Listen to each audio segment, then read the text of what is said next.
दोस्तों वीडियो शुरू करने से पहले आइए आपको ज़रा आपके बचपन की ओर ले चलें। याद है जब हम लोग स्कूल में छोटी छोटी क्लासेज में पढ़ा करते थे तो हमें आर्ट्स के टीचर टास्क दिया करते थे सीनरी बनाने का। हम सीनरी में घर बनाते थे, उसको अलग अलग रंगों से रंगते थे, पहाड़ों को ब्राउन कलर करते थे, ज़मीन को हरी घास से, सूरज को पीले रंग से और समुंदर को या तो लाइट ब्लू कलर से या फिर नेवी ब्लू कलर से रिप्रेजेंट किया करते थे।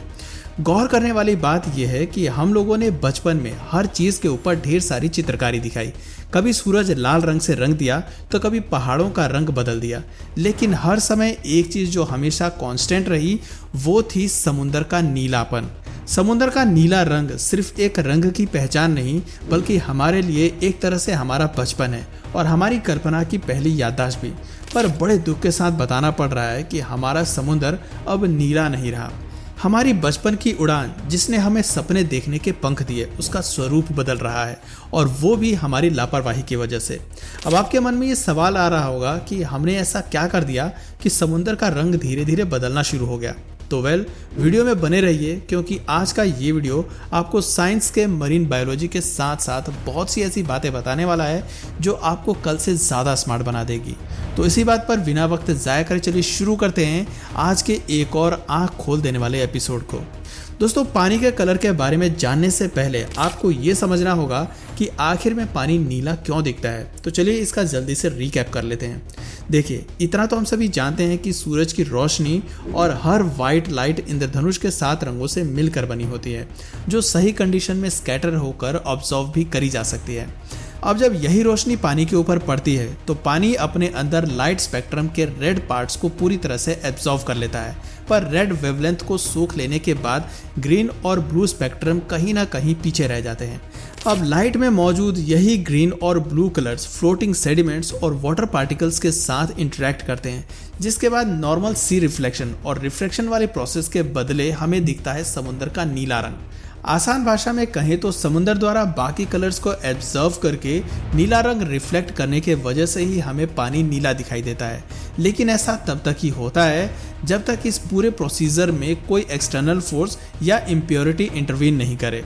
उदाहरण के तौर पर सीवर का पानी इम्प्योरिटीज़ की वजह से ही हमें हमेशा काला दिखाई देता है, क्योंकि वहाँ सनलाइट के अलावा और भी कई फैक्टर्स पानी के अंदर इन्वॉल्व होते हैं। धरती पर मौजूद वाटर बॉडीज़ की ऐसी ही स्टडीज़ करने के लिए अलग अलग स्पेस एजेंसीज द्वारा बहुत सी सैटेलाइट्स इस समय धरती के चारों तरफ चक्कर काट कर ऑब्जर्वेशन करती हैं और डेटा हमारे वैज्ञानिकों के पास भेजती हैं। और इसी डेटा को ट्रांसमिट करते वक्त इस बार बड़ी ही हैरान करने वाली बात सामने आई। दरअसल हुआ क्या था कि नासा की moderate resolution imaging spectro radiometer aqua satellite, जिसे शॉर्ट में मॉडीज एक्वा सैटेलाइट के नाम से भी जाना जाता है, उसने जब साल 2002 से 2022 तक के दुनिया भर के समुद्र के डेटा जैसे ओशन की तस्वीरें और उसकी स्पेक्ट्रोमीटर रीडिंग्स को धरती पर भेजा तो उन तस्वीरों में नोटिस किया जा सकता था कि पिछले 20 सालों में धरती में मौजूद ओशंस का कलर बहुत तेजी से बदला है।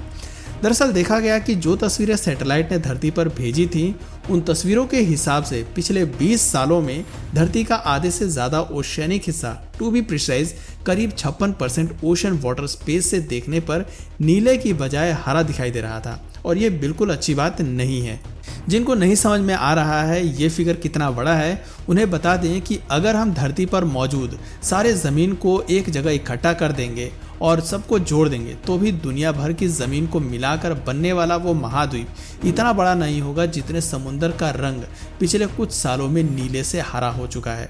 नाउ ये एक ऐसा फिनोमेना था जिसे बीते इतिहास में कभी भी स्टडी नहीं किया गया, क्योंकि आप बाकी कलर्स के लिए कई चीज़ों को रिस्पॉन्सिबल मान सकते हैं, लेकिन ग्रीन स्पेसिफिकली एक ऐसा कलर है जिससे समुद्र में क्रिएट होने के लॉजिक को डिफाइन करने के लिए काफ़ी गहराई से इस टॉपिक को रिसर्च करने की ज़रूरत पड़ती है। और जैसे ही ये डेटा वैज्ञानिकों की नज़रों के सामने आया उन्होंने सबसे पहले एक टीम बनाई और दुनिया के अलग अलग कोनों में जाकर पानी के सैंपल्स इकट्ठा किए, सेडिमेंट्री बेसिन्स और सी बेड्स की जांच की और नीले पानी वाले इलाकों के सैंपल्स को हरे पानी वाले इलाकों से अलग अलग रख के ये एनालाइज करने की कोशिश की गई कि आखिर दोनों ही सैंपल्स में ऐसा क्या डिफरेंस है जो पानी के कलर में इतना ड्रास्टिक चेंज इतनी तेजी से देखने को मिल रहा है। ऐसे ही डेटा को एनालाइज करने वाले लोगों में से एक हैं बीबी कायल, जो यूनाइटेड किंगडम के साउथहैम्पटन में मौजूद नेशनल ओशिनोग्राफी सेंटर में रिसर्च करने का काम करते हैं।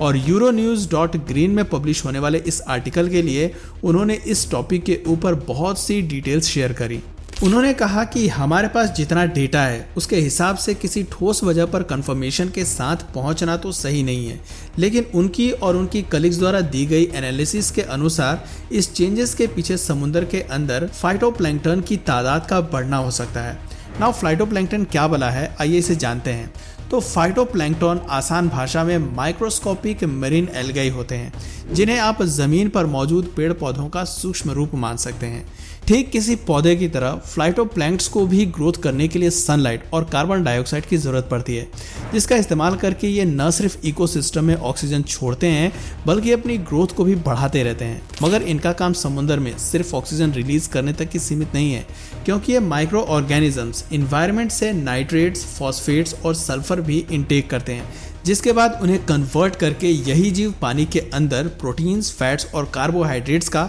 एक एसेंशियल सोर्स बन जाते हैं।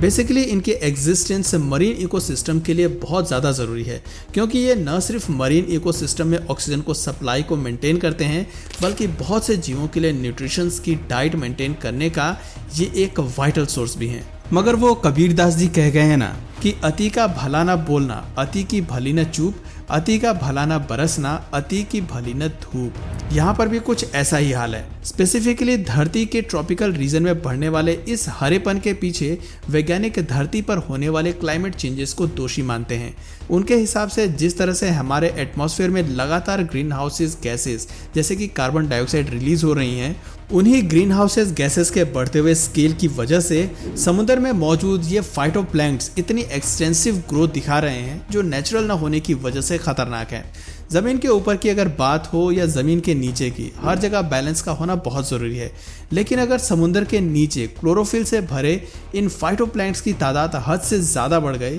तो न सिर्फ समुद्र के अंदर मौजूद कार्बन डाइऑक्साइड और ऑक्सीजन का बैलेंस बिगड़ने लगेगा, बल्कि इवेंचुअली यही चीज़ें बाद में जाकर ज़मीन के इकोसिस्टम को भी हार्म करेंगी, जो कि एटमॉस्फेयर का बैलेंस डिसरप्ट करने के बाद दुनिया के सभी जीवों के लिए एक खतरे की घंटी भी बन सकती है। हालांकि वैज्ञानिक अभी श्योर नहीं है कि ये सब कुछ सिर्फ और सिर्फ क्लाइमेट चेंजेस और एटमॉस्फेयर में कार्बन डाइऑक्साइड जैसी गैसेस के बढ़ने की वजह से हो रहा है, बल्कि इसके पीछे और भी कई कारण हो सकते हैं जो पूरी रिपोर्ट और तहकीकात के बाद ही हमारे सामने आएंगे। लेकिन समुद्र में होने वाले इस मैसिव डिसरप्शन को ही हमें सीरियसली लेना चाहिए, क्योंकि अगर हमने इसे अभी नहीं रोका तो समुद्र की बहुत सी प्रजातियां एक्सटिंक्ट होने की कगार पर आ जाएंगी, जिससे एक पॉसिबिलिटी ये भी बनती है कि अगर ये बहुत से बड़े स्केल पर पहुंच गया तो हम किसी एक्वेटिक मास एक्सटिंक्शन की कगार पर भी जा सकते हैं। ऐसा बहुत से बायोलॉजिस्ट का मानना है। हालांकि इस खौफनाक रिपोर्ट का एक पहलू ये भी है कि अभी तक हम लोग इस केस को लेकर सिर्फ एक सैटेलाइट के डेटा पर ही निर्भर हैं,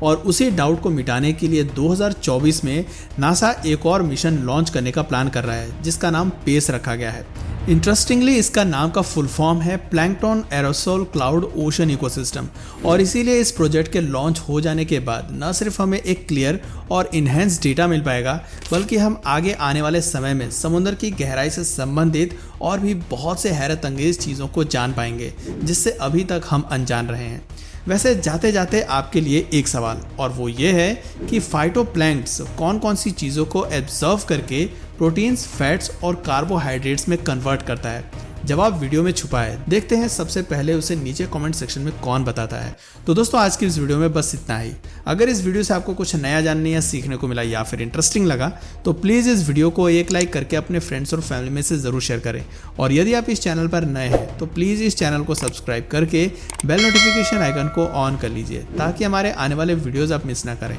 मिलते हैं फिर किसी वीडियो में नए टॉपिक के साथ, तब तक के लिए नमस्कार।